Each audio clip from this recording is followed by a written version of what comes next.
Project Micro, managed individually, crops, recyclables only. Microfarms are made with one pallet house for agricultural workers to sleep in overnight, a maximum of 2 people per unit.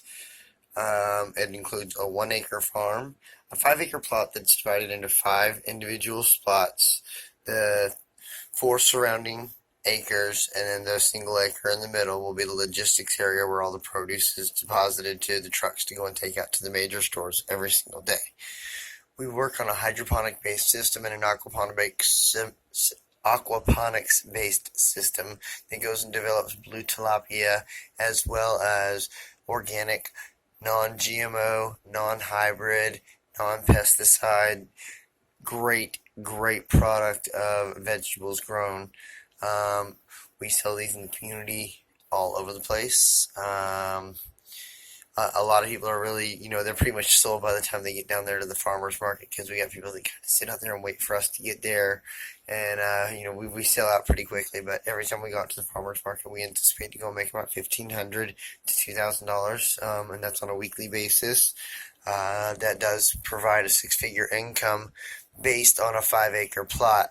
Now, the cost of development of something like this would be around the range of $10,000 to begin phase one, and not exceeding $50,000 to $60,000 in total, including the logistics center in the middle.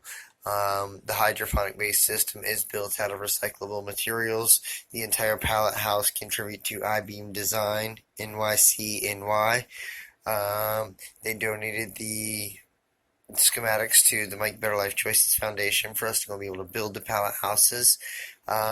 We have improved upon the design just a bit to go and make it a little bit more solid to go and sustain the cold weather. We developed a formula of aircrete. If you're not familiar with how aircrete works, it's basically a buoyant concrete that works as an insulation, but it is also flame resistant, mildew resistant, insect resistant, everything you could look for in concrete without the immense weight, but it's still just as sturdy. We also, on the outside, decided to cut chloroplast into large, about 2 foot wide sections and go and stagger them down the sides to give the imprint of vinyl siding. We cut closet doors in half and then painted them a dark color to go and look as if they were shutters. A recycled sliding glass door was put in the loft area, so it has an overlook of the mountains in the background, which is beautiful. And it also has a road that comes out to there. We do have power, we do have wells, but we also have a solar power generator that's built into each one of the units to go and make it completely self-sufficient. Now, being self-sufficient, that goes and makes a big difference, because if we do have to go off the grid or the power goes out, we are not affected because we will go and have everything that we need to go and cover ourselves. We also have to take into account that we are leaving a carbon footprint, but in a positive way, because we are creating plants, and plants create photosynthesis, and that helps restore the ozone layer to its original greatness.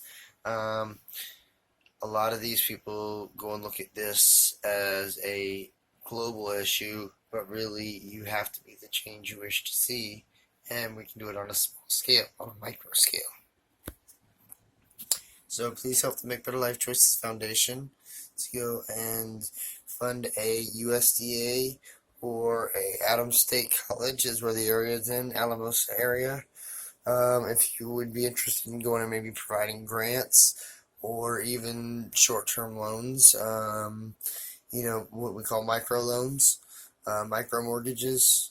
The tiny house movement is something that's going to moving the environment, to go and reduce the impact of a human imprint. And if we can go and we can do that in a more positive net zero environment, we can probably change the world. We could create different situations for people that are, in between homes. I call them transitionals, not homeless people, because they're just in transition. They're trying to find their next step because it's not a permanent situation unless they make it that way. So if you give a homeless person a home, what does that make them? That's what we're trying to figure out. So we'll get back down to our roots, no pun intended, but we will find out how to restore our planet one micro farm at a time.